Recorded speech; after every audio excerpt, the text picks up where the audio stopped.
Olá. Bem, nós temos hoje a nossa frente de Teoria Geral do Processo, na qual vocês se lembram que nós estávamos estudando ainda o tema da competência. Tá? Na aula passada, nós conseguimos finalmente terminar o exame importante que nós estávamos fazendo dos diversos passos, das diversas etapas que têm que ser observadas na hora de apurar onde uma determinada ação deve correr. Então, nós examinamos os 6 passos, né, até apurar qual é a comarca competente e lá dentro qual é o juízo competente. Ótimo.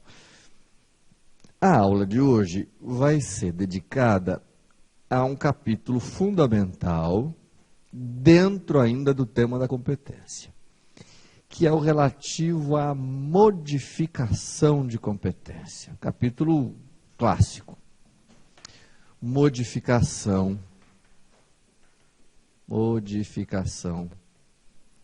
de competência.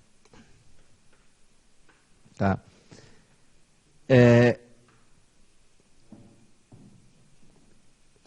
Que consiste, professor, exatamente no quê? Né? O que significa essa expressão, modificação de competência? Primeira coisa fundamental, gente. Eu insisti com vocês, já desde que nós tratamos daquelas premissas para a compreensão do assunto, que as regras de competência se classificam em 2 grandes categorias.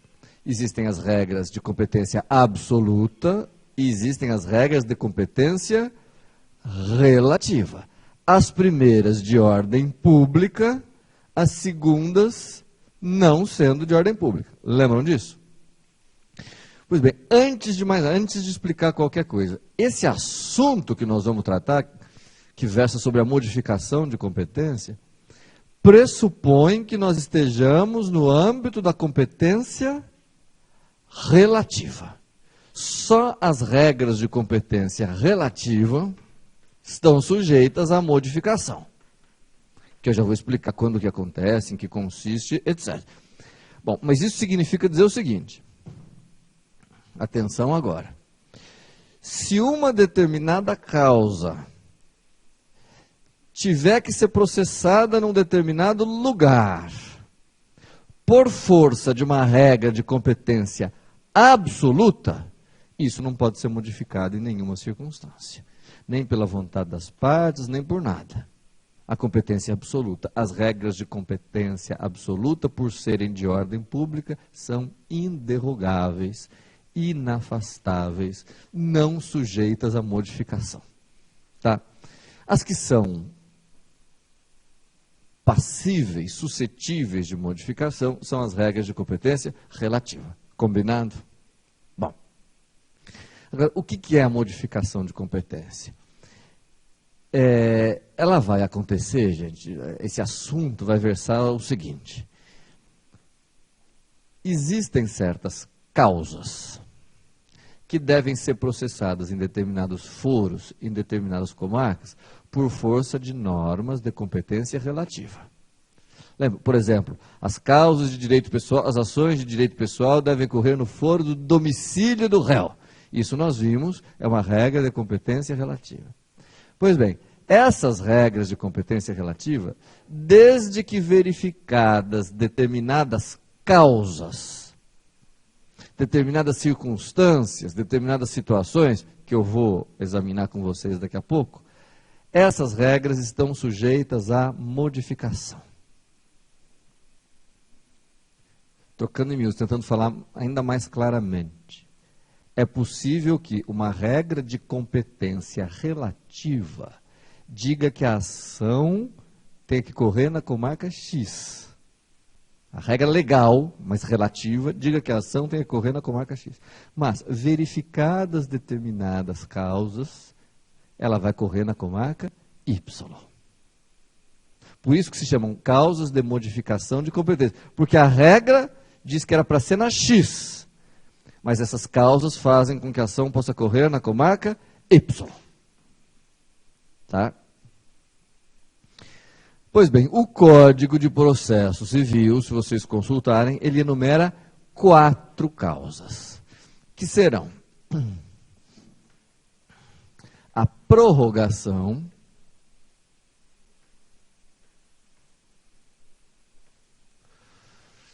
a derrogação,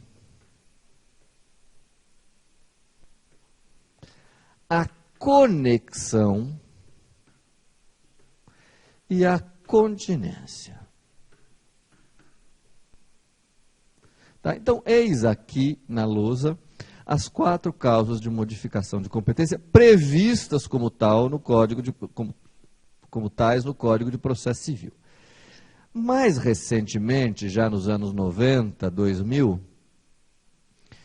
numa das tantas reforminhas pelas quais o Código de Processo Civil passou, vocês sabem, vocês acompanharam, foi acrescentada uma 5ª situação que eu acho que pode ser considerada também uma causa de modificação de competência, que a gente pode acrescentar que, embora não esteja prevista como tal no Código de Processo Civil, mas não deixa de ser uma causa de modificação de competência, que é a prevenção em caso de reiteração de ações. Prevenção em caso de reiteração de ações. Então, repetindo, só para vocês poderem entender. Em que consistem essas 5 hipóteses? O que acontece quando elas estiverem presentes?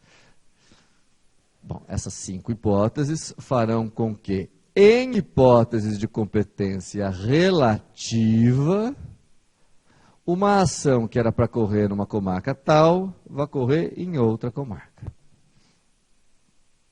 Havendo, portanto, a chamada modificação de competência. Tá?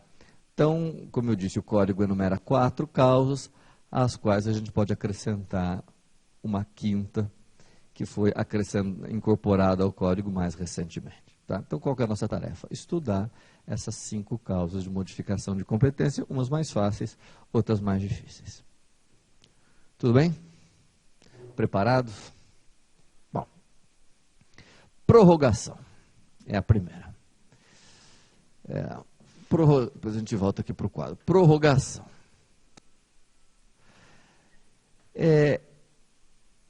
O que é a prorrogação? Eu diria que é a primeira causa de modificação de competência. Ela é, digamos, a consequência natural. A prorrogação é a consequência natural de a incompetência relativa não poder ser declarada pelo juiz de ofício. Vocês lembram, né?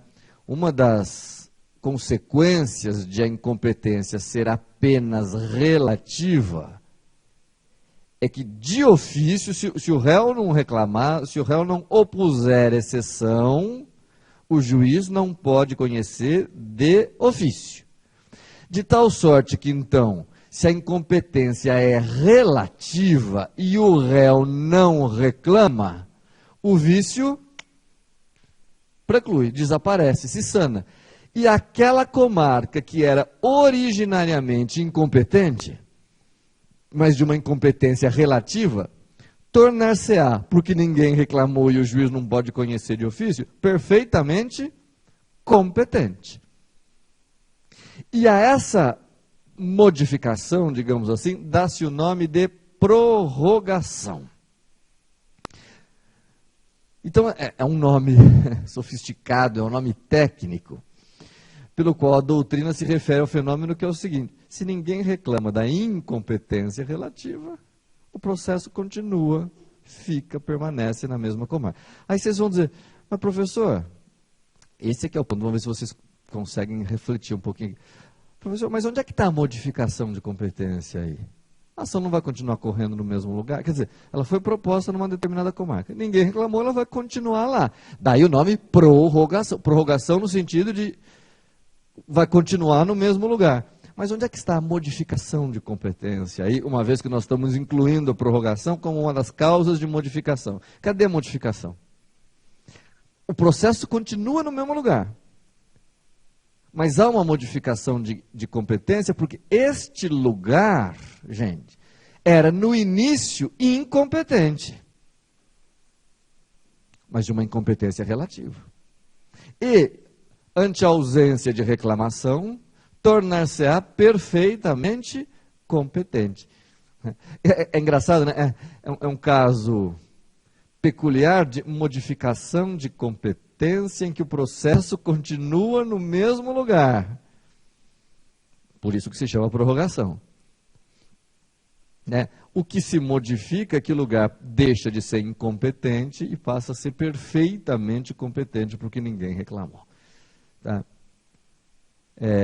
Só para quem não se lembra, o próprio STJ, na súmula 33, acho que é uma súmula que vale a pena vocês terem em mente sempre, essa súmula é aquela que vai, súmula 33 do STJ, é a que vai dizer que a incompetência relativa não pode ser declarada de ofício.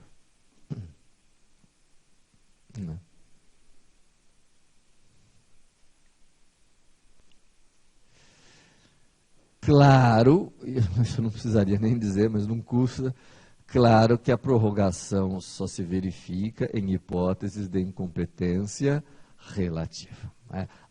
Até porque absoluta pode e deve ser declarada de ofício e não se sana nunca, dando inclusive ensejo, depois do trânsito em julgado, ao ajuizamento de ação rescisória. A segunda hipótese de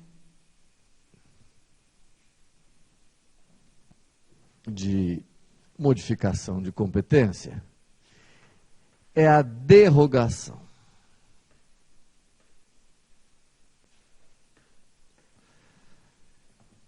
Então, prorrogação nós já vimos em que consiste. Falemos agora da derrogação.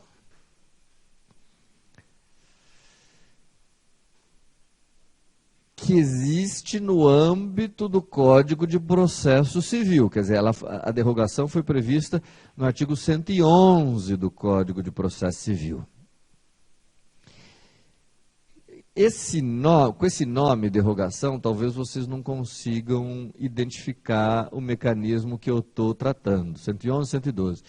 É o mecanismo, na verdade, é o mecanismo que vai dizer: em hipóteses de competência relativa, quando a competência for relativa, e houver a celebração de um contrato, os contratantes podem, se assim o desejarem, no contrato, estabelecer uma cláusula elegendo o foro em que desejam que eventual litígio seja julgado, litígio versando sobre aquele contrato seja julgado. Isto é, existe derrogação de competência quando os contratantes estabelecem o chamado foro de eleição, expressamente permitido pelo Código de Processo Civil nas hipóteses de competência relativa. Nem preciso dizer a vocês aqui que, uma vez que esse artigo, que essa possibilidade está prevista no Código de Processo Civil, a palavra foro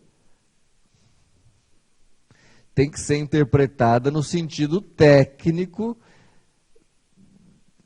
que é o sentido que o Código de Processo Civil usa, que é o sentido de comarca. O que as partes podem eleger no contrato, podem escolher no contrato, é a comarca em que desejam que a sua ação corra, em hipóteses em que a competência for relativa. Tá? Então, o nosso sistema admite a chamada eleição de foro, o chamado foro de eleição. Claro que só vale se tiver expressamente contratado, expressamente previsto pelos interessados, pelos envolvidos. Tá?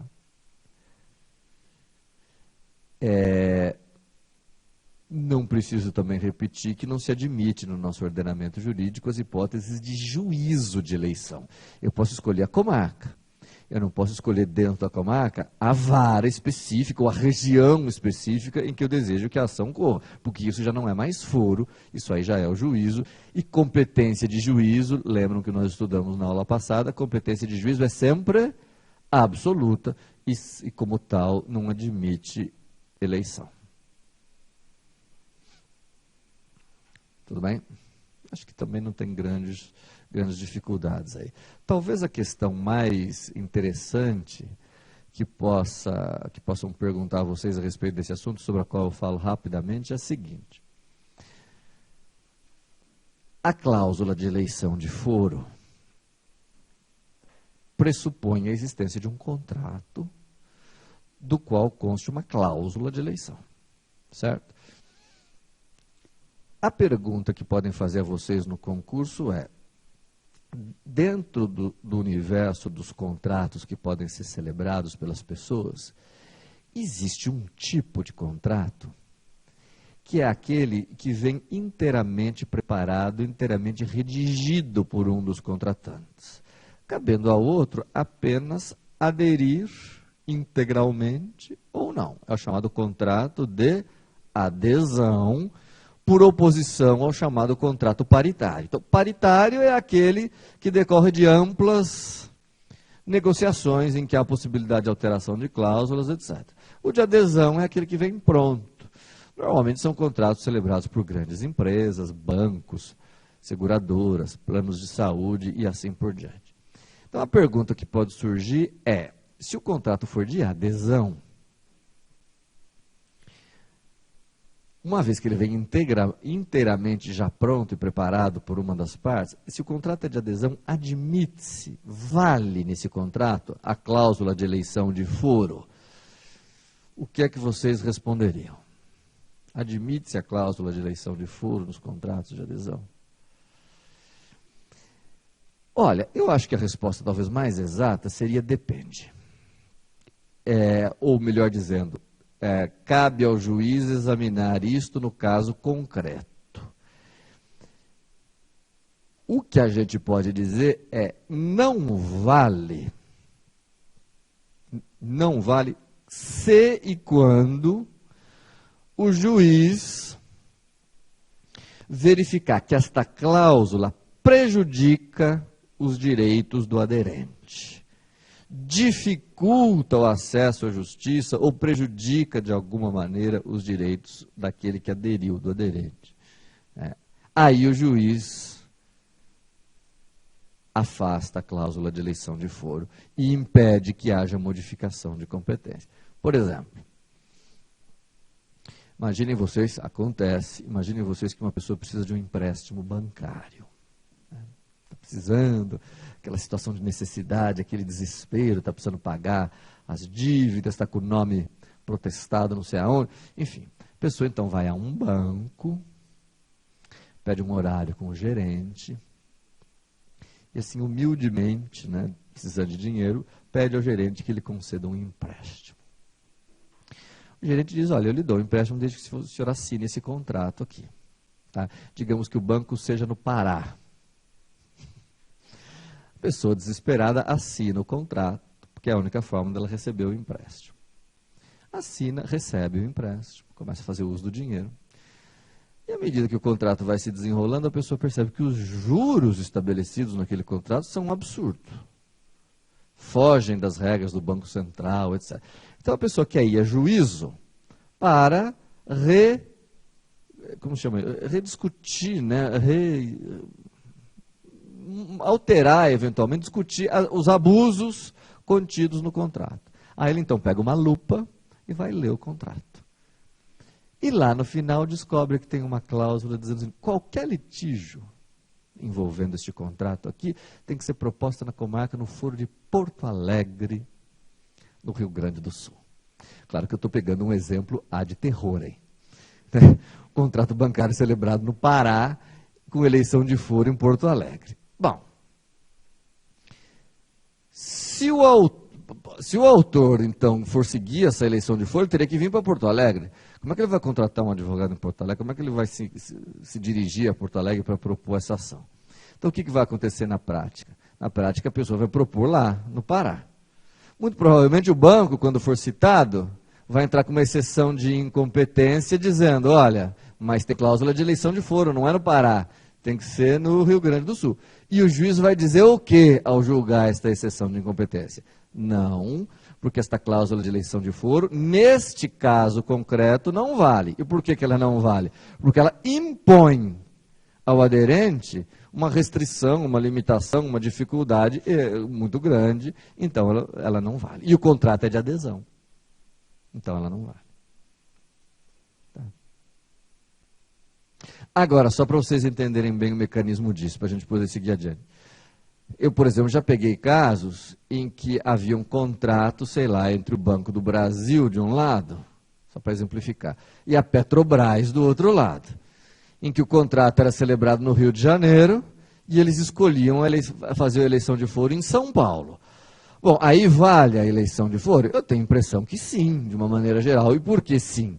Porque aí são duas empresas imensas que têm escritórios nas duas cidades, não vão ter nenhuma dificuldade, nenhum empecilho de se defender nessas cidades. Tá? Então a resposta eu acho que depende. Depende do caso concreto, depende das circunstâncias, depende, enfim, do que o juiz verificar ali.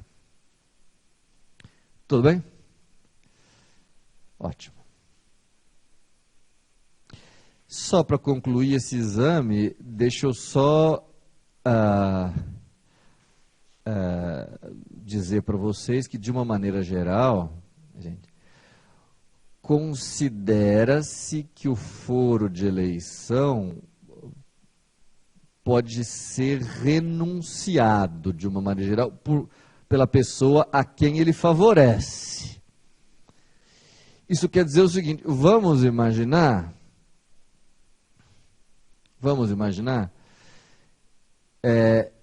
que a lei determine que determinada causa seja julgada no domicílio do réu. Ok? Então, se nós seguíssemos a lei, uma causa tem que correr no domicílio do réu. Mas o contratante mais forte põe lá, elege um foro do seu domicílio. Portanto, ele estabelece uma cláusula de eleição de foro em seu favor. Se na hora de propor a ação ele quiser renunciar ao foro de eleição que o beneficia e propor no domicílio do réu, é claro que faltará a esse réu o quê para reclamar? Interesse. Né? Então, quando a renúncia beneficia o réu, ele não tem interesse de reclamar.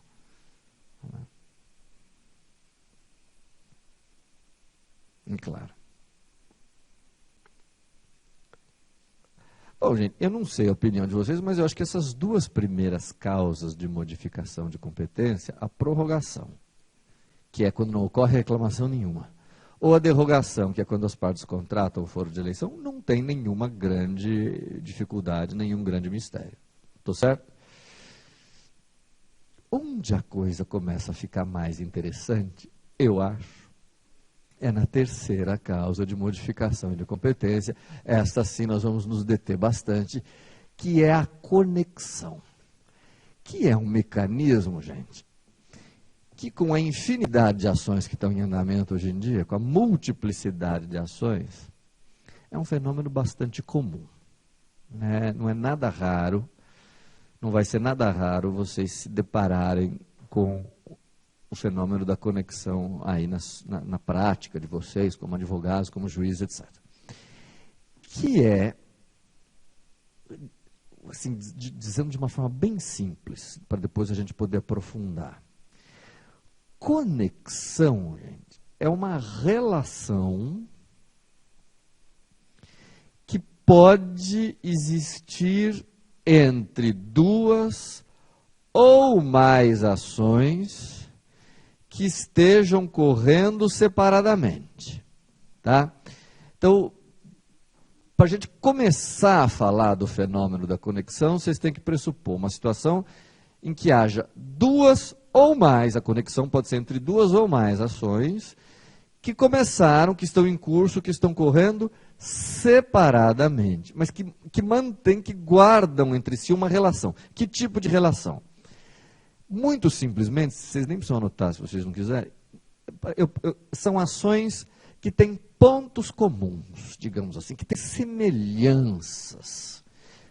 Daqui a pouco eu vou especificar melhor em que elas consistem. Mas, por enquanto, são ações parecidas, similares, vamos dizer assim. Tá? Não iguais, né, gente?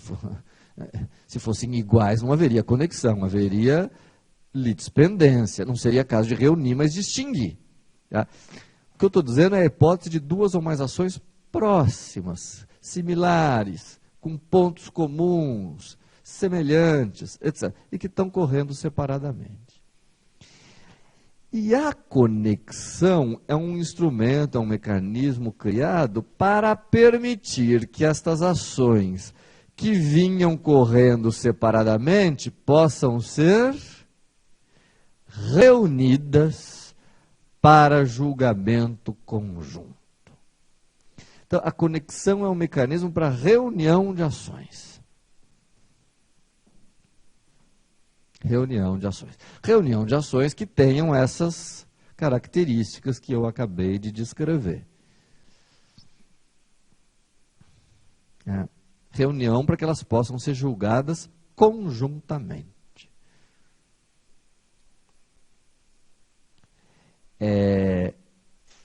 Antes de mais nada, vamos observar duas coisas importantes. Primeiro, então, em que a conexão... por que a conexão é considerada uma causa de modificação de competência? Tem duas ações. O juiz verifica que elas são parecidas, símiles, manda reunir. Por que ela é uma causa de modificação de competência? Bom, já quase respondi. Porque pelo menos numa das ações, uma das ações vai ter que mudar de competência, digamos assim. Vai deixar de ser julgada onde ela estava para ser remetida para onde está o outro processo. Tá? O que nunca é demais repetir, só é possível em hipóteses de competência relativa. Tá? Mas o que eu queria perguntar mesmo para valer para vocês é o seguinte. Qual é a vantagem, qual é a razão, né? A ratio legis, que justifica reunir ações parecidas? Vocês sabem. Por que é vantajoso que, em vez dessas ações continuarem como estão, correndo separadamente, elas sejam reunidas? Duas razões principais. Até pode haver outras, mas duas fundamentais. A primeira, economia processual, certo? Porque aí, em vez de ter duas instruções, duas sentenças, dois recursos, dois isso, dois aquilo, reúne e faz uma coisa só. Economia. Mas, não é essa a principal. Essa é uma das razões, mas não é a principal. Qual é a principal? São ações parecidas, têm pontos comuns, são semelhantes. Se elas continuam onde estão, elas serão, ao final, julgadas por juízes diferentes. Qual é o risco de haver juízes diferentes julgando ações parecidas? Resultados conflitantes, díspares. Então, vale a pena reuni-las para evitar isso, que é muito desagradável, que é resultados diferentes para ações semelhantes. Muito chato. Né?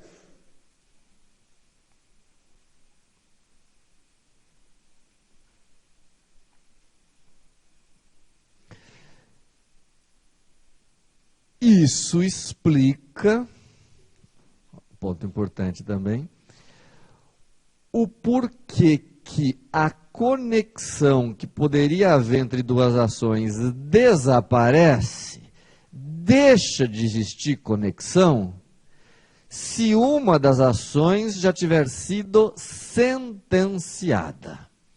Então vamos imaginar que havia duas ações conexas, parecidas, semelhantes, etc.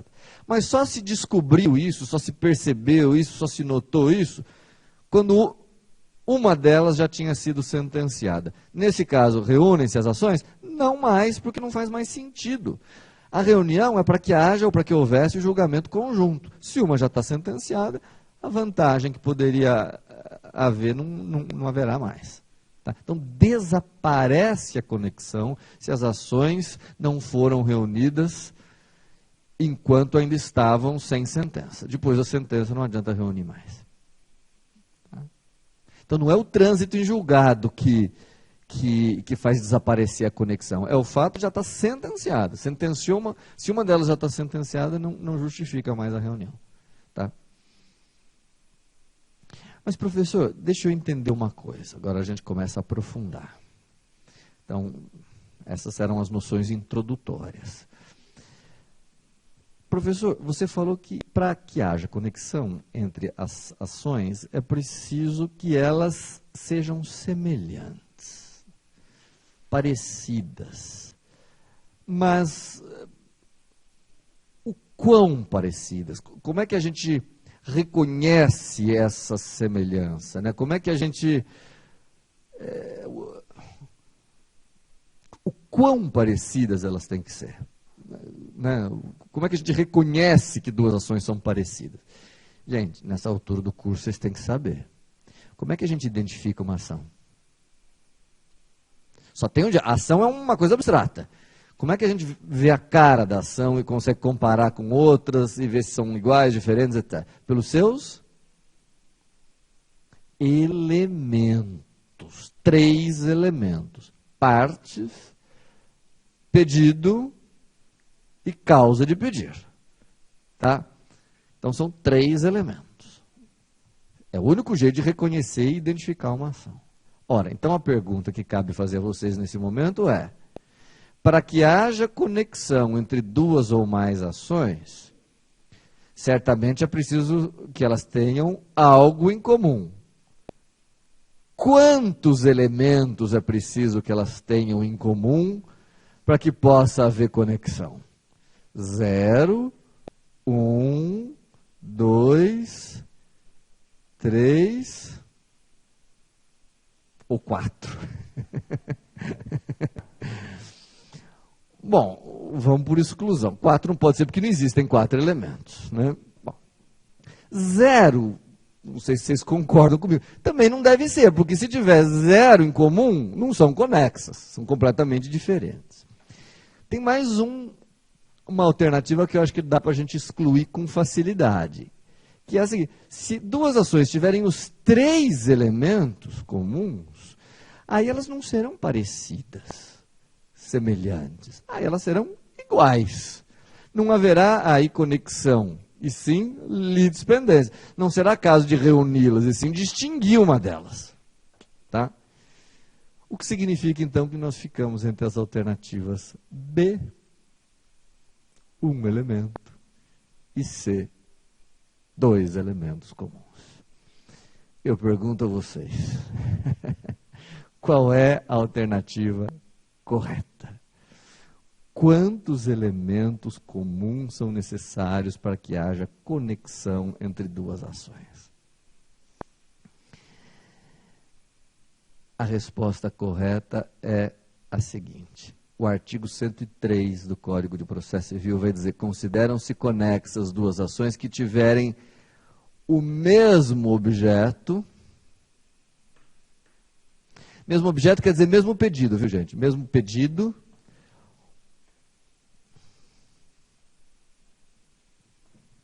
ou, não sei se enxergam, a mesma causa de pedir. Mesmo pedido ou mesma causa de pedir, e vejam que a lei não fala em mesmas partes.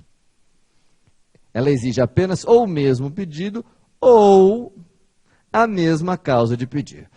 Como a lei faz uso da conjunção alternativa e não da conjunção aditiva, acertou quem respondeu 1 elemento comum.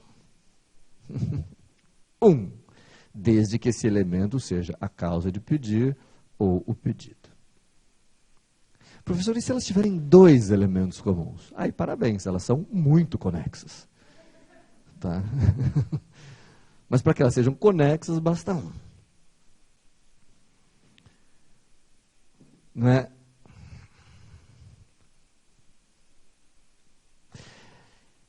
Uma dica que talvez eu possa dar a vocês é a seguinte. No fundo,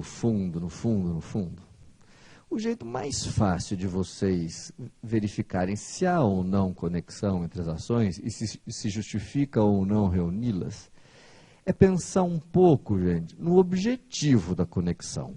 Qual é o objetivo da conexão? Evitar resultados conflitantes.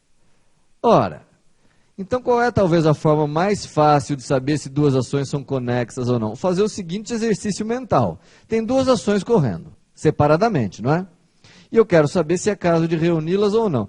Acho que a forma mais fácil de verificar se elas são conexas ou não é se perguntar o seguinte, bom, se elas continuarem como estão, vamos fazer um exercício mental. Se nós deixarmos que elas continuem correndo separadamente, ainda que hipoteticamente, há um risco de resultados contraditórios, conflitantes?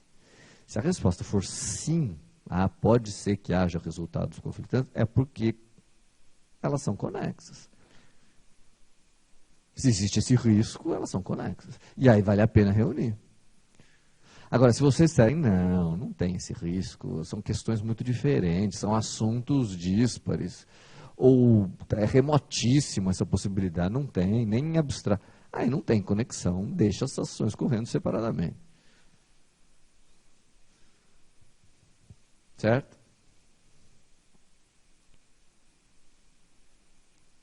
É isso. Bom, feitas essas considerações, gente, eu vou entrar no assunto mais perguntado em concursos a respeito, talvez a respeito de todo o tema da competência. Direto perguntam isso. Até no meu concurso, quando eu prestei no concurso de Ministério Público, perguntaram isso. Que é o seguinte, a questão a saber, por que é tão perguntada? Né? Porque é uma questão cheia de pequenos detalhezinhos que o examinador tenta fazer com que o candidato escorregue. É o seguinte, duas ações conexas, portanto, correndo separadamente. Né? E se verifica que é caso de reunião. Né? Vai surgir a questão fundamental de saber em qual dos foros essa reunião deve acontecer. Porque, veja, as duas ações estão correndo separadamente, uma aqui e outra aqui. O juiz daqui, muito provavelmente, vai ficar feliz se ele puder mandar a ação dele para lá, uma a menos. E o daqui é a mesma coisa. Então vai surgir a questão, onde as ações devem ser reunidas? Qual das duas ações vai exercer a força atrativa sobre a outra? Tá? Porque, veja, se elas estão correndo em lugares diferentes, um dos dois é que vai atrair o outro. Né? Qual? O que determina a reunião de ações? Né? Então, essa é a questão fundamental, porque há uma série de desdobramentos, há uma série de problemas que decorrem, que a gente precisa examinar com cuidado.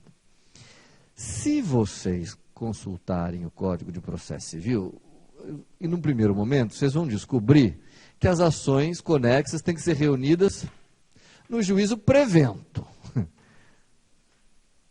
Então, deve ter alguma das varas, algum dos juízos que esteja prevendo. Prevenção. Só que isso não ajuda muito, porque imediatamente vem a pergunta, ok, é o juízo prevento, mas qual é o juízo prevento? O que gera a prevenção? Né? Qual é o juízo prevento que vai exercer a força atrativa sobre o outro? É o quê? É o juiz onde a ação foi ajuizada primeiro? Onde deu o primeiro despacho? Onde citou primeiro? O juiz mais velho? Qual é o critério, né, de prevenção? E aqui é que a coisa fica muito interessante, gente. Por quê? E é isso que leva o examinador a perguntar tanto esse assunto. Andou até caindo aí recentemente. Existem 2 artigos no Código de Processo Civil que tratam do tema da prevenção. 2 artigos. E o pior, eles dizem coisas aparentemente conflitantes.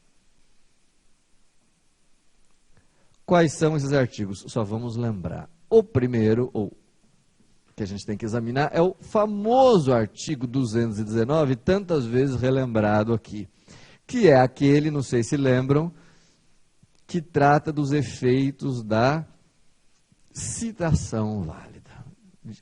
Então, o artigo 219 diz, só para lembrar, a citação válida torna prevento o juízo, induz litispendência e faz litigiosa coisa. Então, torna prevento o juízo. Então, se nós nos ativermos ao artigo 219, o que vai gerar a prevenção vai ser a citação válida do réu. O que significa dizer, então, vamos entender bem esse artigo, que para saber qual é o juízo prevento, tem 2 ações correndo, 2 ações conexas, cada uma numa vara, cada uma num juízo. Se eu quero saber qual é o prevento, eu tenho que verificar o seguinte, quando que aconteceu a citação válida neste juízo? Quando que aconteceu a citação válida neste outro? Estará prevento aquele em que a citação válida ocorreu primeiro. E aqui é citação válida, citação, quer dizer, o dia em que o oficial de justiça cita o réu, ou o aviso de, quando a citação é por correio, o dia que o aviso de recebimento é assinado e a carta chega ao destino do réu, o dia da citação. Não é o dia da juntada aos autos do mandado de citação, nós não estamos falando de prazo de contestação aqui. Aqui é para saber qual é o juízo prevento. De acordo com o 219, é aquele em que o réu foi citado em primeiro lugar. O problema é que tem um outro artigo do Código de Processo Civil, que é o 106, que diz uma coisa, como eu disse a vocês, diferente, que não se concilia, né, com o 219. O que diz o artigo 106? O famoso artigo. É aquele que diz assim, correndo em separado, ações conexas, vocês não precisam copiar, por isso que eu estou falando, está no artigo 106. Correndo em separado, ações conexas, perante juízos de mesma competência territorial, considera-se prevento o que despachou em primeiro lugar. Portanto, de acordo com o artigo 106, o que geraria a prevenção seria o primeiro despacho que foi proferido nesses processos. Então, seria preciso verificar a data em que houve o primeiro despacho num processo, a data em que houve o primeiro despacho no outro processo, ver qual é o mais antigo, seria este juízo que estaria prevento. Algumas observações. Primeiro despacho. Bom, vamos imaginar, quando uma petição inicial chega em juízo,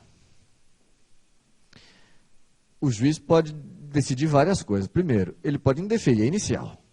Bom, se ele indefere a inicial, ele não está proferindo um despacho. Se ele indefere a inicial, ele está proferindo uma sentença. E aí não vai haver conexão. Tá?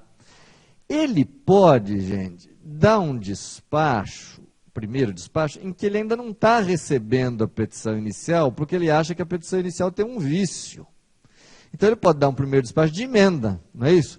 Emende o autor inicial, fazendo isso, fazendo aquilo, esclarecendo isso, esclarecendo aquilo. O STJ tem entendido que esse primeiro despacho não vale para fins de prevenção. O primeiro despacho a que se refere o artigo 106, apto a gerar prevenção, é aquele em que o juiz aceita a petição inicial, recebe a petição inicial. Portanto, o despacho em que ele ordena a citação, o despacho de cite-se.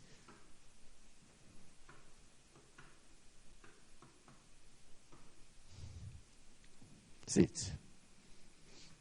Esse é o entendimento absolutamente predominante no STJ. Então, não sei se a partir disso, e olhando para a lousa, vocês conseguem perceber Por que esses artigos dizem coisas diferentes? Porque uma coisa é o ato do juiz despachar o cítice, é o momento em que ele escreve no processo, cítice. Outra coisa é ser expedido o mandado de citação ou a carta de citação, ser posta no correio ou entregue ao oficial de justiça, ele ir até o réu, chegar ao réu e o réu ser citado. Então pode acontecer o seguinte: duas ações conexas, uma na comarca X e outra na comarca Y. Aqui o juiz é mais rápido e dá o cítice primeiro. Então o despacho foi dado aqui primeiro. Só que o oficial de justiça daqui é lerdo. E a citação acaba se realizando primeiro aqui. Qual dos dois está prevendo? Depende. Pelo 106 é o que despachou primeiro. Pelo 219 é onde citou primeiro. E aí vem a pergunta: qual dos dois artigos prevalece? Nós estamos diante de uma situação em que os penalistas, ou para qual os penalistas, se é que eu não estou enganado, dariam o nome de conflito aparente de normas. Que quando acontece, precisa ser resolvido, a gente precisa dar uma solução para isso. E é aqui o ponto importante, é aqui o ponto que o examinador pergunta. Como que se resolve? Qual dos dois artigos prevalece? Há como conciliá-los? E a resposta é sim. Sim, não há conflito. Ou se há conflito, ele é só aparente. Por quê? O 106, gente. 106, eu falei meio rapidamente, depois vocês olham com calma em casa, mas ele diz assim: correndo em separado ações conexas perante juízos de mesma competência territorial, considera-se prevento o que despachou em primeiro lugar. Este, perante juízos de mesma competência territorial, quer dizer,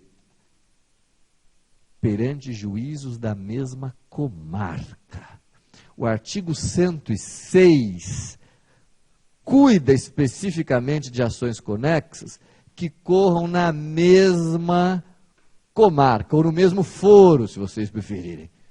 Mesma comarca. Tá? Portanto, este artigo 106 prevalece, mas só tem aplicação em hipótese em que as ações conexas todas estejam correndo na mesma comarca. Por exemplo, uma na primeira vara cível aqui da capital, primeira vara cível central, e a outra na oitava vara cível central. E são conexas. Onde que se reúne? 106, o que despachou primeiro.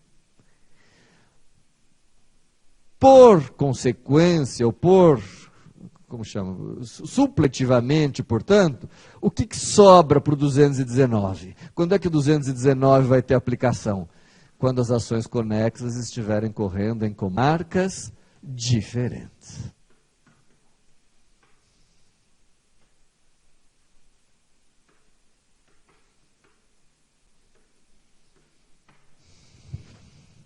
Comarcas diferentes. Com isso, vejam que o conflito se resolve, porque, na verdade, então, o 219 e o 106 não são aplicáveis para as mesmas situações, mas sim para situações diferentes. Se todas as ações conexas estiverem na mesma comarca, é o 106. Se estiverem em comarcas diferentes, é o 219. Tá? Então, essa é a pegadinha que o examinador deseja que o candidato erre, né, escorregue. Eu me lembro, por exemplo, que no meu oral do Ministério Público, havia um examinador excelente de processo civil, um grande processualista, e ele disse assim, meio rindo para mim: doutor, leia aí o artigo 219. Eu li. Doutor, leia agora aí no código o artigo 106. Eu li. E estava adorando, porque até então só estava lendo. Pelo menos isso eu estava acertando. Depois que eu li o 219 e o 106, ele falou: doutor, mas esses dois artigos não são contraditórios? Como felizmente eu tinha estudado esse assunto, eu pude responder: mas, excelência, é um conflito apenas aparente de normas. Porque o 106 é para juízos de mesma competência territorial, mesma comarca. E o 219 é para comarcas diferentes. Tá? Então, espero que perguntem para vocês a mesma coisa no concurso. E espero, sobretudo, que no dia da prova vocês lembrem da resposta. Tudo bem? Olha, eu poderia parar aqui, mas eu quero me aprofundar um pouquinho com vocês, porque vocês podem não acreditar, mas acontece. Eu já me deparei com a seguinte situação. Imaginem vocês as seguintes hipóteses. Duas ações na mesma comarca. As duas aqui do Foro Central. Mesma comarca. Conexas. Bom, então vai ser preciso reuni-las. Se são na mesma comarca, temos que ver a data do primeiro despacho. Já aconteceu. Vocês podem não acreditar, mas acontece. Vai se ver a data do primeiro despacho num processo e vai se ver a data do primeiro despacho no outro processo. E nos dois processos, o primeiro despacho foi proferido no mesmo dia. E, evidentemente, o juiz não põe a hora que ele despacha. Então, o despacho é dado no mesmo dia. Ou então, mesma situação.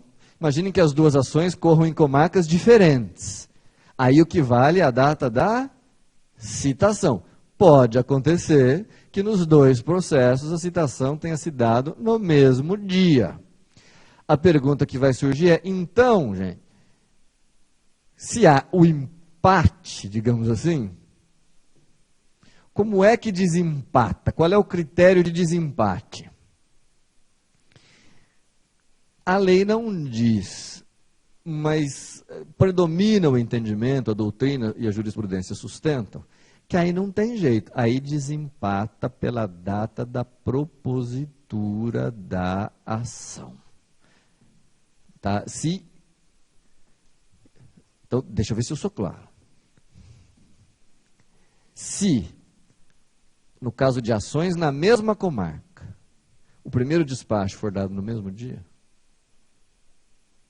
ou no caso de ações em comarcas diferentes, as citações ocorrerem no mesmo dia, desempata pela data da propositura da ação. Qual é o meu medo? Eu não estou dizendo, não entendam errado o que eu disse, eu não estou dizendo que o que gera prevenção é a data da propositura da ação, gente. Não foi isso que eu disse. O que gera prevenção é, no caso de comarcas diferentes, a citação. E no caso de mesma comarca, o primeiro despacho.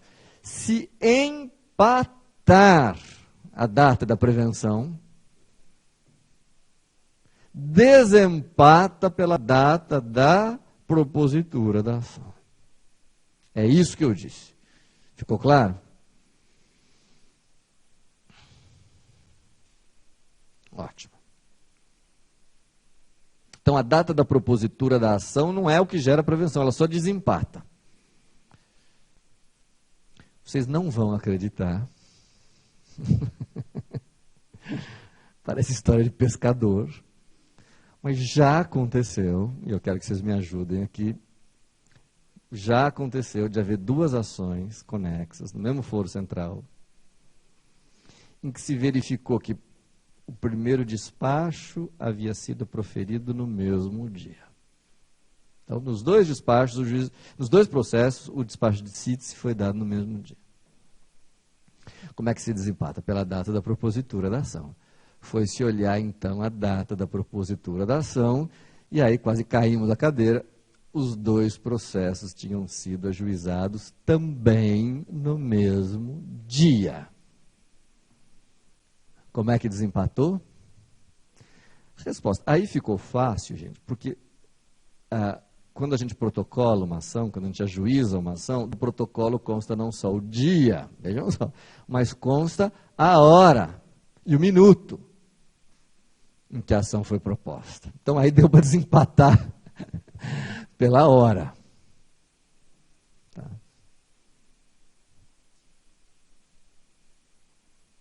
Nem ousem perguntar Nem ousem, porque eu também não sei a resposta. Se for na mesma hora, no mesmo minuto, né? Aí era para o ímpar, melhor de 3. Não tem solução. Mas é muito, vocês vão de convir comigo que se o despacho for dado no mesmo dia, elas forem protocoladas na mesma hora e no mesmo minuto, não tem solução. Né?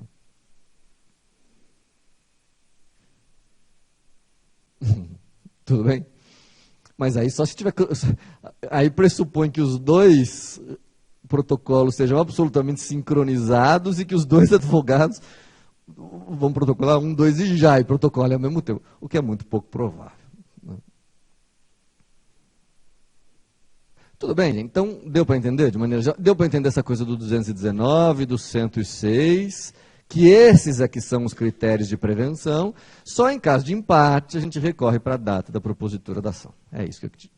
Se vocês entenderem isso, eu fico mais tranquilo. Tudo bem? Uma coisa importante que eu queria observar para vocês, que acho que vale a pena, é a seguinte. Tudo isso que eu falei até agora, a respeito da conexão, da prevenção, etc., faz sentido quando as ações conexas estiverem ligadas aos seus foros por regras de competência relativa. Porque se cada uma estiver ligada ao seu foro por regras de competência absoluta, não tem como reunir. Estou certo? Porque as causas de modificação de competência só se aplicam em hipótese de competência relativa. Pode haver a hipótese, pode ocorrer a situação de duas ações até serem conexas, até serem parecidas, semelhantes, mas não seja possível reuni-las, porque cada qual está vinculada ao seu foro por uma regra de competência absoluta. Resta perguntar para vocês, acho que é uma questão que vale a pena fazer. Resta perguntar o seguinte: se o juiz percebe,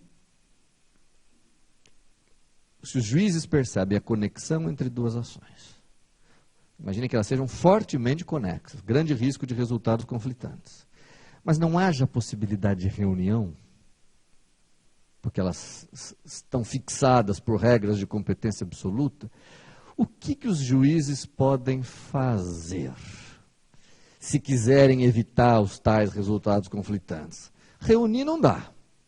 Tem alguma solução outra, quando não for possível a reunião, para evitar que haja resultados conflitantes? O que é que vocês pensam? Entenderam a pergunta?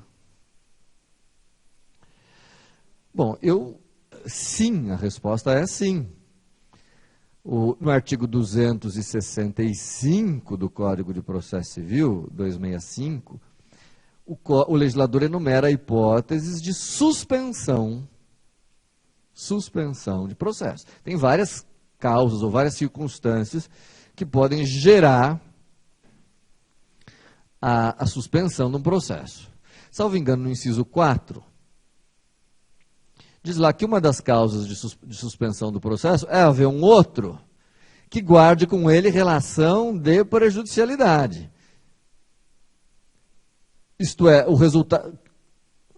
Eu posso suspender um processo quando o resultado desse processo dependa de um outro processo que está em curso, justamente para evitar resultados conflitantes. Então me parece o seguinte: se eu não posso reunir, se não dá para reunir, a solução é suspender um, aguardando o julgamento do outro, para com isso não haver resultados contraditórios. É.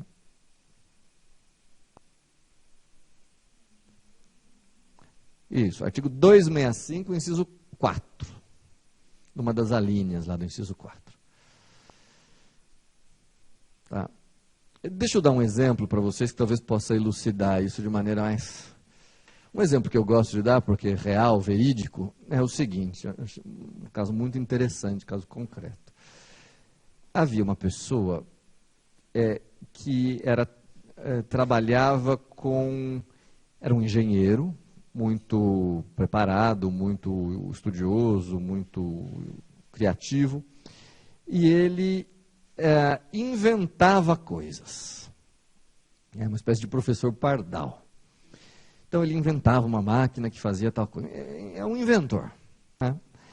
E naturalmente, depois que ele inventava lá a máquina, o equipamento que ele queria, ele ia até um órgão, gente, que eu não sei se vocês vão se lembrar do direito comercial, que é o Instituto Nacional de Propriedade Industrial, é o INPI, para obter nesse órgão uma coisa que se chama, vocês estudam isso em direito comercial, é a chamada patente, né, da invenção que ele havia criado. Patente essa que lhe assegurava o uso e exploração exclusiva daquele equipamento. Tá?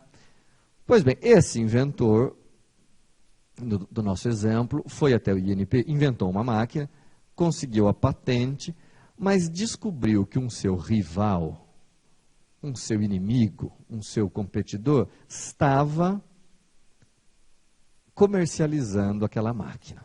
Tudo bem? O que o nosso inventor fez? Vou chamá-lo de inventor 1. Moveu uma ação inibitória, acumulada com perdas e danos. Inibitória, até bom que vocês conheçam, contra o inventor 2, seu rival. O que é uma ação inibitória? Acho que o nome já sugere. Ação inibitória é aquela que visa impor ao outro, impor ao réu, uma obrigação de que tipo? Obrigação de não fazer. Exatamente. De não fazer. Portanto, o que o inventor 1 queria é que o juiz impusesse ao inventor 2 a obrigação de não mais explorar indevidamente, comercializar indevidamente aquela máquina sob pena de multa, diária, aquela coisa toda que vocês sabem. Ok. Tudo bem? Entenderam a situação? O inventor 2, citado, se defendeu, alegando o seguinte: excelência, mas há um equívoco. É verdade que o autor tem a patente. É verdade, eu reconheço. Mas quem inventou a máquina fui eu, inventor 2. E ele roubou de mim, ele espionou e roubou de mim. Tanto assim que eu, inventor 2, aqui que me interessa, eu, inventor 2, já ajuizei uma ação anulatória da patente. Vocês estão entendendo? Então a patente é do inventor 1.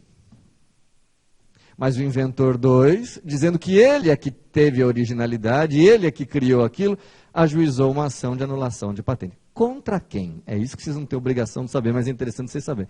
A ação de anulação de patente, gente, jurisprudência tranquila, deve ter no polo passivo o beneficiário da patente, que é o inventor 1, e como litisconsorte necessário, o órgão concessor da patente, que é o INPI.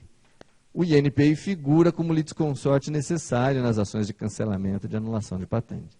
Só que o INPI é uma autarquia federal. Portanto, esta ação número 2 de cancelamento de patente só pode correr onde?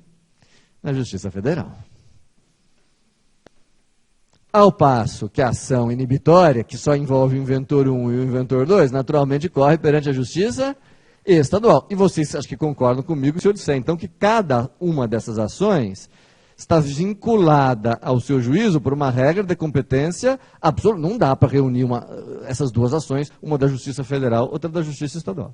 Agora, eu pergunto a vocês concordam comigo que existe um risco de resultados conflitantes? Por que existe um risco de resultados conflitantes? Porque na ação 1, o resultado da ação 1 depende de saber quem é, afinal, o inventor.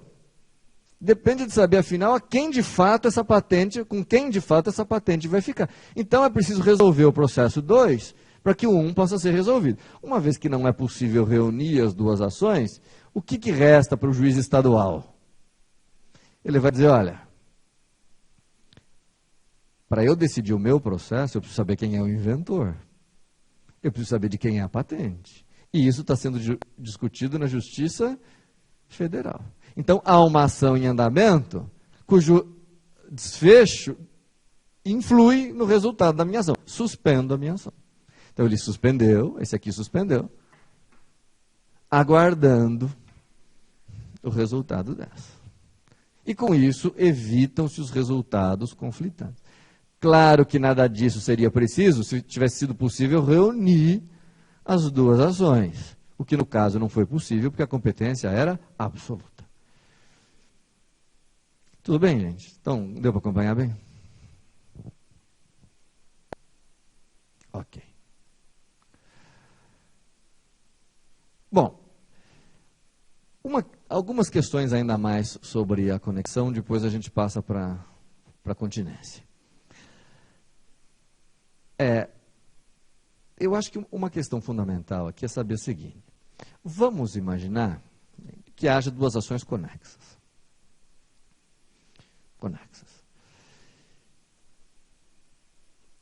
O mais comum no dia a dia, na prática, etc., o mais comum é que a questão da conexão seja trazida pelas partes, ou por uma delas. Então, vem uma das partes e diz, olha, excelência, lá numa outra vara, tem essa ação e são conexas, requeram a reunião de ações.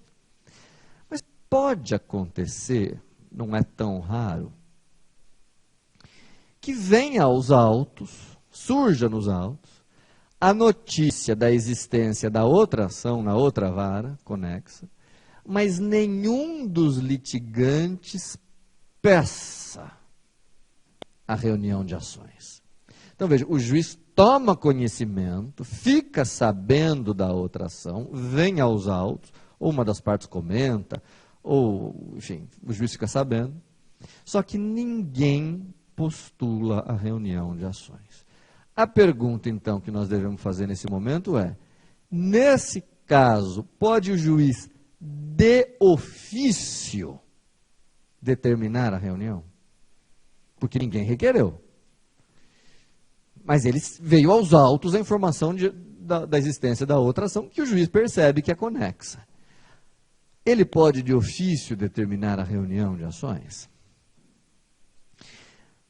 Eu acho que essa pergunta seria difícil de responder se não existisse um dispositivo expresso no Código de Processo Civil, que é o artigo 105.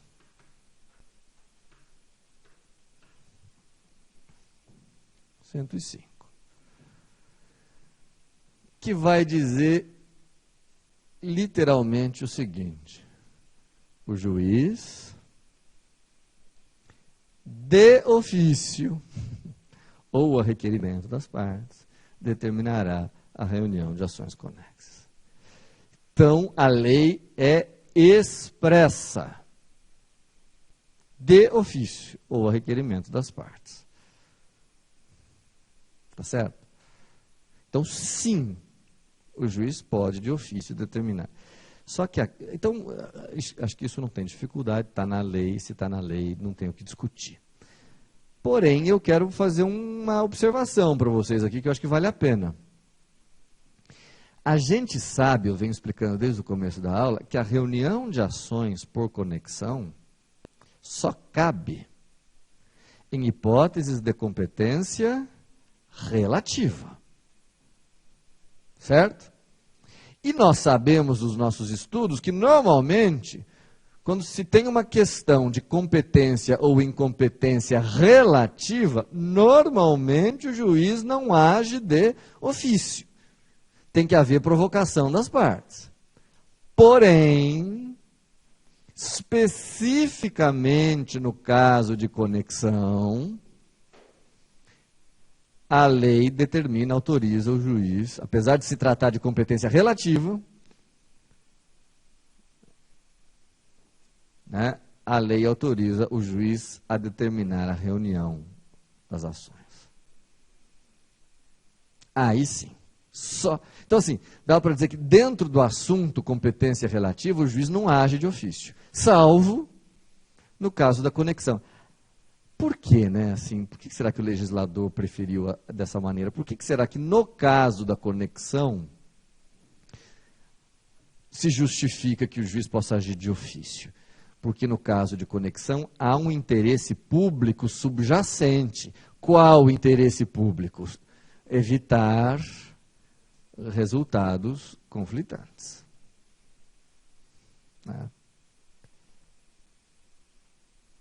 É isso. Muito bem.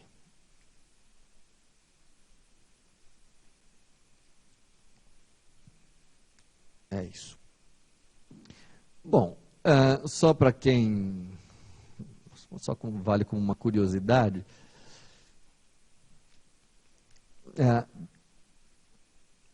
se vocês examinarem o Código de Processo Civil, vocês vão verificar o seguinte, está lá no Código de Processo Civil a seguinte regra. Bom, primeiro, a conexão pode ser alegada por qualquer das partes, né? Pode ser conhecida de ofício, pode ser alegada pelo réu ou pelo autor.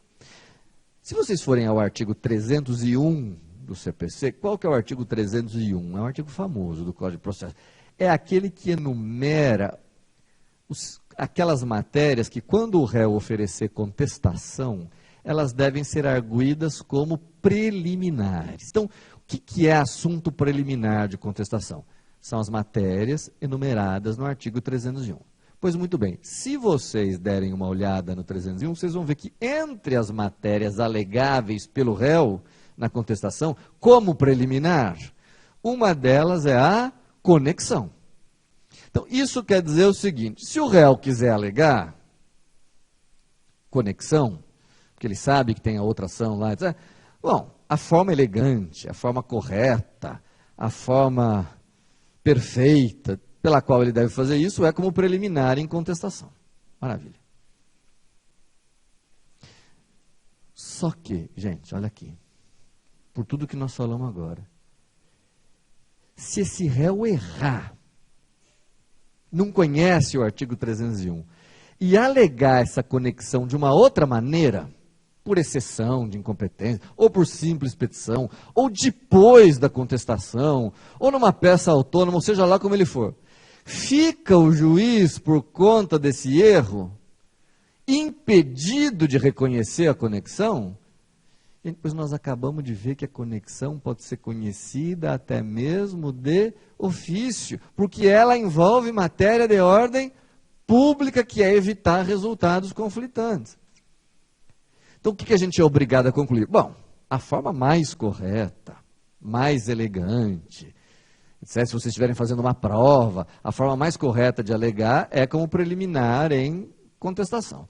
Mas se o réu alegar de outro jeito, ou depois, ou se o autor quiser alegar conexão, pode fazer de qualquer maneira e a qualquer tempo, com uma única restrição. Não dá mais para alegar se um dos processos já tiver sido sentenciado. Bom, aí já era. Aí desaparece a conexão.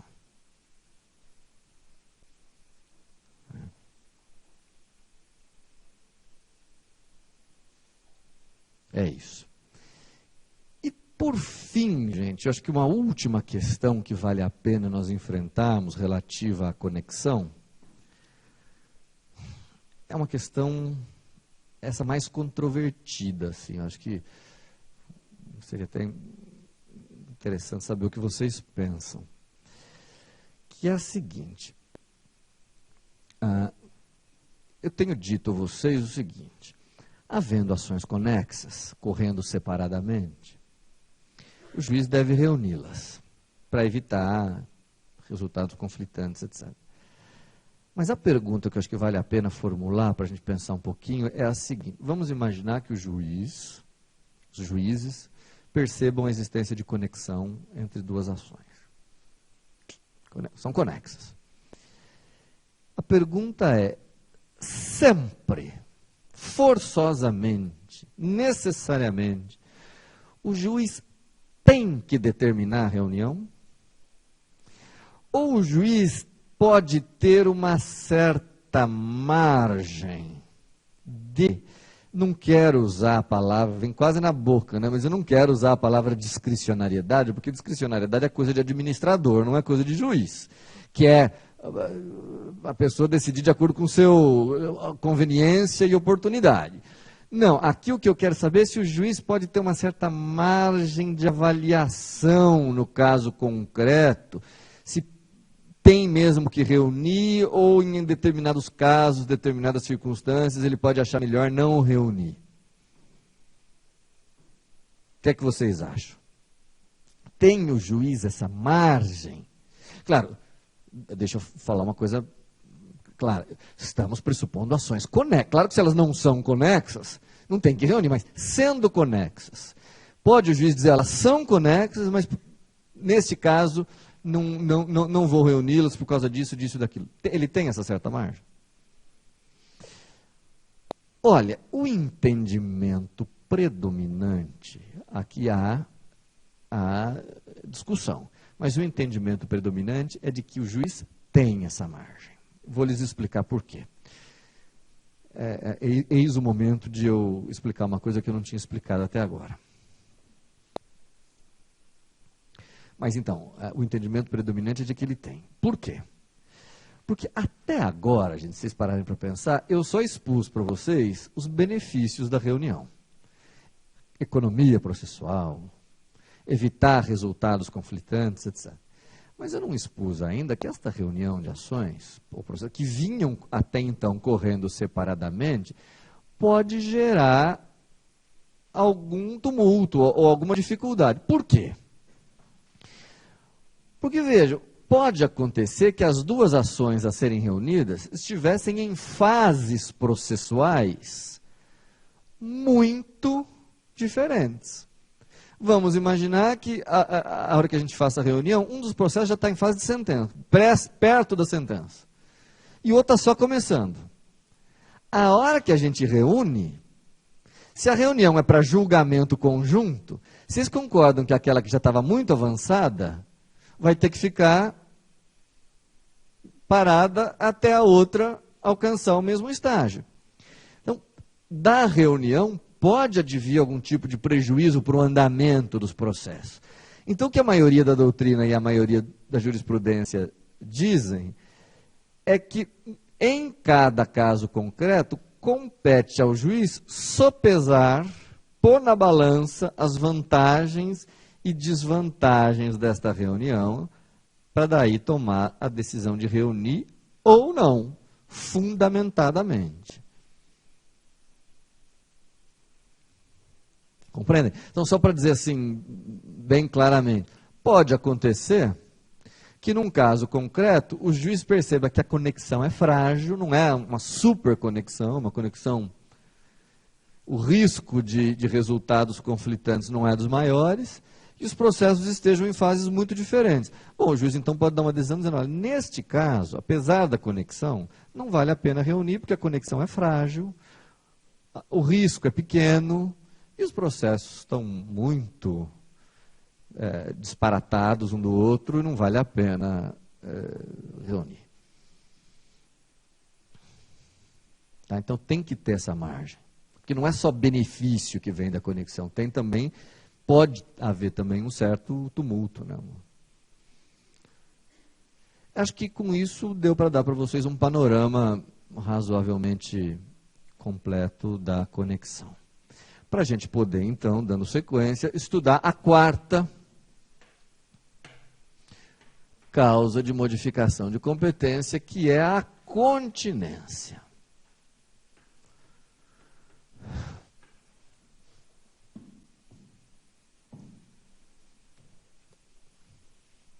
Continência. Que, ao contrário da conexão, é um fenômeno bastante mais raro. Né? Que consiste exatamente em quê? Também,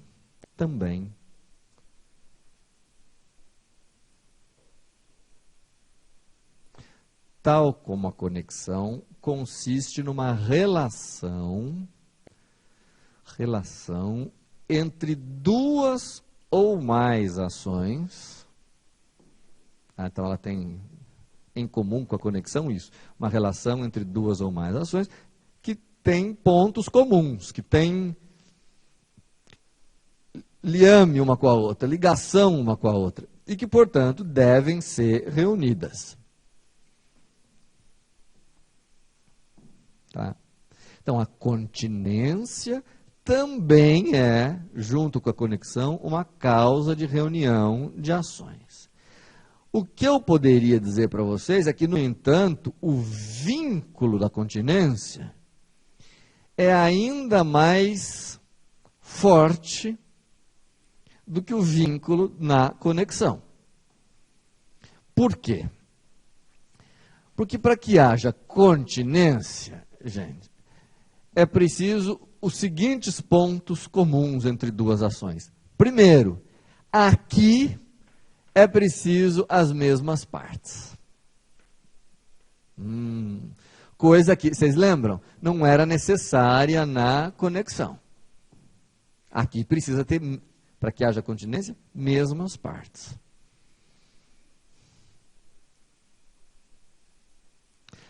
Além disso, segundo requisito, é mesma causa de pedir.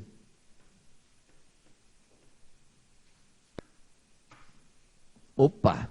Então, em vez de um elemento comum, como se exigia na conexão, aqui, pelo menos por enquanto, já são dois elementos comuns.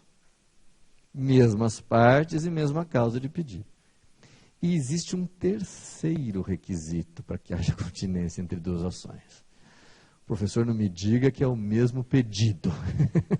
Claro que não digo mesmo, porque se fosse mesmo pedido, não haveria continência e sim litispendência. Mas é preciso que o pedido de uma, ou o pedido de uma das ações, seja mais abrangente, abranja o pedido da outra. Pedido da outra. Então, veja, não são pedidos iguais. Mas é preciso que o pedido de uma seja mais abrangente e contenha o pedido formulado na outra. Aliás, é esse terceiro requisito que dá nome ao mecanismo. Quer dizer, não sei se vocês percebem, mas continência é uma expressão que traduz a ideia de uma coisa conter a outra. Né? Então, três requisitos. Dois elementos comuns, as mesmas partes e a mesma causa de pedir, e que o pedido de uma abrange da outra. Então, vejam que é um liame, é um vínculo muito mais intenso, talvez, do que o exigido na conexão. Vocês estão de acordo? Agora, qual que é o problema aqui? Quando eu ia estudar esse assunto nos tempos da faculdade, e eu queria exemplos de continência, muitos processualistas, muitos autores dão o seguinte exemplo. A e B celebram um contrato. Aí, primeiro se propõe uma ação em que A pede contra B a anulação de todo o contrato, dizendo que tem uma nulidade. E depois, numa outra vara, o A pede contra o mesmo B uma ação para anulação de uma cláusula desse contrato. Esse exemplo vocês encontram em livros, etc. E eu ficava pensando comigo, mas isso é coisa de louco. Como que alguém vai entrar primeiro pedindo anulação do contrato inteiro e depois pedindo anulação de uma cláusula desse contrato? Isso não... Se a pessoa está pedindo o todo, por que ela vai pedir a parte? E o que, felizmente depois, me aprofundando, eu vi que eu não era o único que pensava dessa forma, o que me parecia, gente, é que nesse caso não havia propriamente continência. É que nesse exemplo que os autores davam, o que havia era uma espécie de litispendência parcial. Por quê? Veja, se eu peço a anulação de todo o contrato, com base numa nulidade, eu estou pedindo anulação de todas as cláusulas, inclusive daquela. Depois, se numa outra vara eu pedir anulação daquela cláusula, pelo menos no que concerne àquela cláusula, está havendo uma litispendência parcial entre as duas ações. Vocês enxergam isso? Então, sempre me pareceu que esse exemplo não cola, né? Esse exemplo não era um bom exemplo de continência. Era mais um exemplo de litispendência parcial, como eu disse a vocês. Foi só na atividade prática, no dia a dia, é que eu me deparei com autênticos, legítimos casos de continência. Por exemplo, o seguinte: imaginem uma hipótese em que A, B e C tenham celebrado um contrato. No caso concreto, era um contrato social. Eles tinham aberto uma empresa, uma sociedade, tinham feito lá o contrato social. O que aconteceu? Brigaram entre si, desde o primeiro dia já começaram brigando, e o A moveu uma ação de anulação do contrato social, dizendo que tinha sido coagido, foi ameaçado com ação pelos demais, tá? Pedindo anulação do contrato contra B e C. Tá? Então, entenderam bem? Ele, alegando um vício do negócio, né, que é a coação, pedia a anulação do contrato. Tá? Numa outra vara, eis o ponto, numa outra vara B, dizendo que tinha sido também coagido na mesma ocasião, também sofrer a coação, B também pedia anulação. Naturalmente, contra os seus dois companheiros, né? A e C. Só que B, gente, não queria desfazer totalmente a sociedade, não queria anular tudo. Ele queria só anular determinadas cláusulas do contrato, porque ele achava que essas eram muito desvantajosas. Então, aqui é interessante, porque vamos ver que tipo de relação existe entre essas duas ações. Primeiro, elas têm as mesmas partes, porque vejam que o primeiro requisito da continência é que as ações tenham as mesmas partes. Elas têm as mesmas partes? Talvez vocês possam ficar em dúvida, porque olhando para a lousa vocês percebem que, bom, são as mesmas partes, mas elas estão em polos invertidos. Resta perguntar: quando a lei exige para a continência que haja as mesmas partes, é preciso que as partes estejam na mesma posição processual? A resposta é não. É preciso que sejam as mesmas partes, mas não necessariamente na mesma posição. Aliás, vou dizer para vocês, não sei dizer se todos, mas a grande maioria dos casos de continência, pelo menos dos que eu vi, dos que eu conheço, as partes estavam em polos trocados. É. Exatamente porque se elas estão no mesmo polo, acaba dando mais um problema de litispendência parcial do que de continência.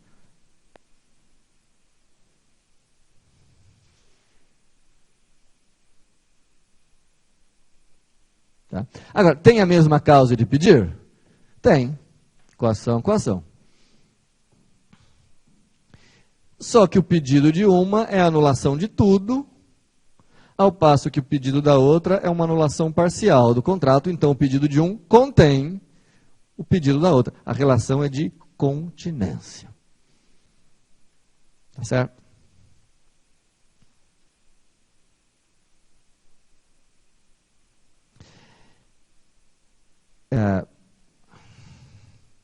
E daí, professor? Constatando que existe continência, o que fazer? Resposta óbvia: reunir os processos para evitar resultados conflitantes. O mesmo que ocorre quando há conexão. Reúne para que um só juiz julgue as duas causas. Eis o momento de eu dizer para vocês uma coisa que eu não sei se eu deveria dizer, mas vou dizer mesmo assim, porque eu não resisto. Acho que dá para eu dizer nessa altura do curso.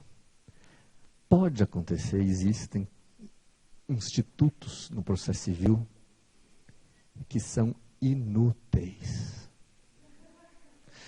Professor, não me diga uma coisa dessa. Existem institutos inúteis. Eis um momento de dizer para vocês Vejam só, a continência é um instituto inútil. Se ela fosse banida do código, ninguém sentiria a menor falta, ninguém perceberia a menor diferença. Por quê? Eis o ponto. Não é porque eu não gosto da continência, é pelo seguinte, vocês percebem, se eu disser o seguinte, para que haja continência, deixa eu voltar um pouquinho. Para que haja continência, um dos requisitos é que as duas ações tenham a mesma causa de pedir. Estou certo? Acontece que se as duas ações têm a mesma causa de pedir, isso significa que sempre que houver continência entre duas ações, inexoravelmente haverá também entre elas o fenômeno da conexão.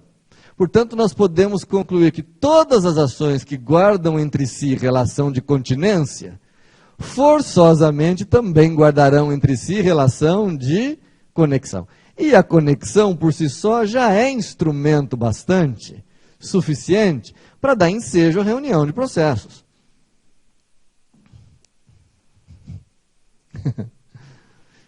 Então é muito mais fácil invocar a conexão, digamos assim, e trazer o problema da conexão do que da continência, que não serve para nada. Se ela fosse banida do código, ninguém sentiria falta.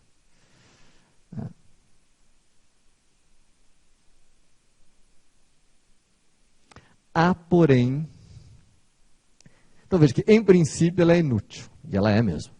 Mas há um aspecto em que ela se diferencia da conexão. Isso vocês têm que saber.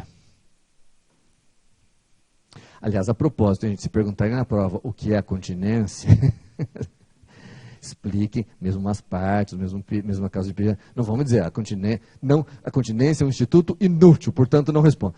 Não. Né? No que é importante conhecer a continência? No que ela é fundamental? Pelo seguinte, vocês lembram que eu tratei longamente, agora há pouco, da situação de, havendo conexão, as ações precisarem ser reunidas no juízo prevento, havendo o 219 e o 106. No caso de continência, as duas ações devem ser reunidas. Reunidas onde? Aplicam-se as regras do 106 e do 219? O código não fala nada, dá a impressão que sim. Mas o STJ, essa é a novidade, o STJ tem pacificado o seguinte entendimento. Não sei se vocês vão concordar ou não, mas o entendimento do STJ é o seguinte. Havendo continência, um caso específico de continência, as causas não deverão ser reunidas nem onde despachou primeiro, nem onde citou primeiro. Devem ser reunidas onde corre o processo mais abrangente. Porque vocês percebem que para haver continência, é preciso que haja um processo cujo pedido engloba o do outro. Então, tem um que tem um pedido mais abrangente e tem outro que tem um pedido menos abrangente. Para o STJ, o processo que vai atrair, vai exercer a visa atrativa sobre o outro, é aquele cujo objeto for o mais amplo, for o que contém o outro. Tá? Por quê, professor? Porque o STJ achou que é mais razoável, porque, bom, nesse processo talvez a instrução seja mais ampla, seja mais extensa, abranja questões mais extensas, então é razoável que ele que atraia o outro. Fora disso, a conexão não interessa em nada. A continência não interessa em nada. Tudo bem, gente? Falta nós examinarmos a última causa de modificação de competência, que é quinta causa de modificação de competência, que é a prevenção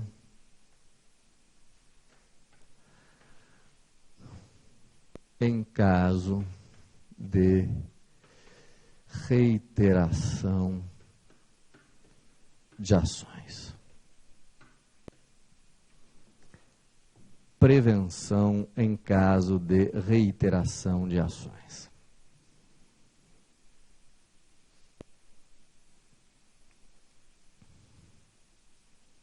Bom, como eu disse a vocês, essa quinta hipótese não está enumerada no Código de Processo Civil entre as causas de modificação de competência. Ela, na verdade, foi introduzida a posteriori no Código de Processo Civil, por isso que ela não está na listinha.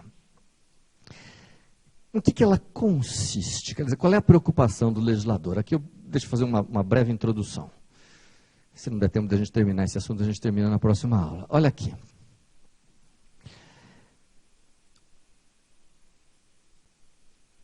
Sempre preocupou o legislador a seguinte situação, a seguinte circunstância. Vocês sabem que quando alguém propõe uma ação e esse processo é extinto, sem julgamento de mérito, não há a chamada coisa julgada material. O que significa que esta mesma ação igual pode vir a ser proposta novamente. Então, se a pessoa desistiu, ou não deu andamento, ou, enfim, não tocou o processo adiante, e ele é extinto, mais tarde, quando a pessoa desejar, ela pode repropor a ação. E o que o legislador percebeu, e a jurisprudência também percebeu com muita sagacidade, com muita agudeza? O seguinte: havia alguns advogados, não digo que fosse a regra, mas também não era uma coisa muito rara, alguns advogados que se valiam dessa possibilidade para escolher o juiz da sua causa. Como assim, professor? Vamos imaginar, gente, que uma pessoa propõe uma ação, ou propusesse uma ação, aqui numa das varas cíveis do Foro Central. E vamos supor que caísse com um juiz que ela não gosta, ou um juiz que indeferiu uma liminar que ela pediu, ou um juiz que exigiu alguma coisa, indeferiu, sei lá, um pedido de justiça gratuito, indeferiu alguma coisa. Então, o autor da ação pensa, puxa vida, que aborrecimento, seria tão bom se essa ação tivesse caído com outro juiz, talvez mais tolerante, menos exigente. Então, que azar, foi cair bem com esse chato que exige tanta coisa. Então, qual era a preocupação do legislador? O que muitos advogados faziam antigamente? Verificando que a ação caiu com um juiz que eles não queriam, eles simplesmente desistiam daquela ação, não porque não quisessem mais, não tivessem mais a pretensão. Eles desistiam daquela ação para, em seguida, repropor uma ação igual, que com um pouco mais de sorte cairia agora com outro juiz. Entenderam a técnica? O que, levado a um extremo, implicaria em, num caso, sei lá, extremo, a parte poderia escolher o seu juiz. Ela poderia ir desistindo e repropondo, até cair com o juiz que ela quisesse. Ora, não sei se vocês se lembram, foi uma das nossas primeiras aulas do curso, que um dos princípios fundamentais do processo civil é o princípio da imparcialidade do juiz, que exige que o juiz não possa ser escolhido pelas partes, mas seja o juiz competente seja apurado de acordo com regras previamente existentes no nosso ordenamento jurídico. É a teoria do juiz natural. Toda causa tem o seu juiz natural. Então a preocupação do legislador era essa, permitia a infinita repropositura de ações perante juízos diferentes, violaria o princípio do juiz natural. Foi quando o legislador, nos anos 90, se não me engano 95, alterou a redação do artigo 253 do Código de Processo Civil, que passou a dizer o seguinte: havendo desistência da ação em andamento, havendo desistência e repropositura da ação, idêntica. Tá? Não sei se vocês percebem, mas quando eu falo repropositura, só pode ser da mesma ação, né? Porque se for uma ação diferente, não é repropositura. Né? Havendo repropositura de ação idêntica, ela deverá ser distribuída por dependência para a mesma vara onde correu o processo extinto. o que significa dizer, vai cair com o mesmo juiz. Se houver desistência e repropositura, cai com o mesmo juiz. E o código já pensando na esperteza de alguns. Mesmo que sejam acrescentados alguns litigantes diferentes. Porque às vezes o que acontecia? A pessoa propunha uma ação em nome de 10 empregados, pedindo, sei lá, um benefício. Aí para tentar burlar essa regra, em vez de 10, punha 11 ou 12, dizendo, ó, não é mais a mesma ação. Não, vem a lei e diz, o fato de acrescentar algumas pessoas não afasta a aplicação da regra. Então, havendo desistência e repropositura, distribui por dependência. Isso em 95. E eu me lembro, eu estava aqui no Fórum João Mendes, eu me lembro de uma vez ouvi a seguinte conversa entre dois advogados. Isso já em 95, 96, depois que a lei tinha entrado em vigor. Nossa, eu ando com azar. Eu desisti 3 vezes e repropus 3 vezes, está caindo sempre com o mesmo juiz. Mal sabia que agora havia a nova redação do artigo 253.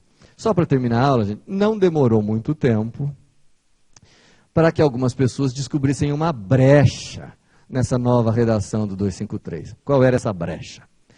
A nova redação dizia, em caso de desistência e repropositura, a nova ação será distribuída por dependência. Então, tratava especificamente da hipótese de extinção por desistência. O que alguns advogados começaram a fazer? Não querendo que uma determinada ação permanecesse com um determinado juiz, em vez de desistir, eles não desistiam. Mas eles também não tomavam as providências necessárias para que o processo fosse adiante. Isto é, abandonavam o processo. Eram intimados para dar andamento, não davam e o processo era extinto. Não por desistência, artigo 267.8, mas por abandono, artigo 267.3 do Código de Processo. E com isso, quando repropunham a ação, escapavam da regra, porque a regra da dependência era específica para casos de desistência. Tá?